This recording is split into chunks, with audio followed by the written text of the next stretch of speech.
We arrived there at 3 p.m. and went to the counter where the receptionist were. The receptionist looked up from her computer, and I could tell that her expression was uninterested as she spotted us approaching. I asked the receptionist if I could have 2 adjoining rooms with a view if possible, trying to maintain a cheerful demeanor despite being tired and annoyed from the long drive.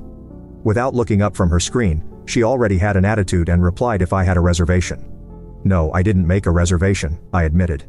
We decided to stop here on a whim as part of the road trip tradition, I said, laughing, trying to make the mood lighter.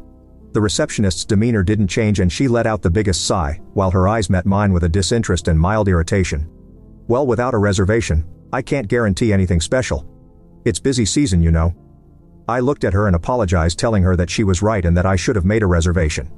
She let out another sigh while shaking her head and muttered something underneath her breath. I noticed it and asked her if she had a problem, while smiling. Her eyes widened, maybe she got caught off guard by my question. She seemed to realize she had let her frustration slip, but instead of apologizing, she straightened up.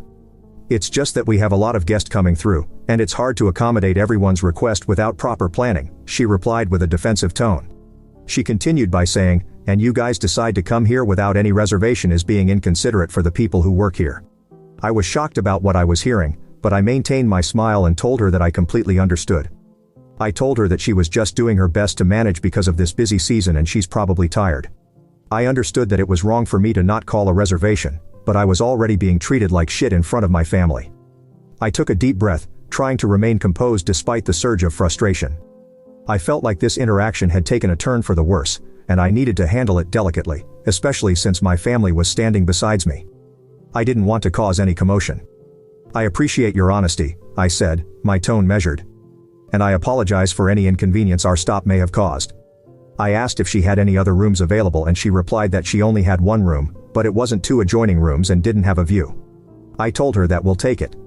As we paid for the hotel, she gave the card to the room and I told my wife to go ahead with the kids, and I'll catch up with them. As my family began to walk away, I looked at the receptionist again, who was still uninterested. You know, I began with a calm voice. I've been in the hospitality business for quite some time now. The receptionist, still looking at her computer, ignored me and didn't respond.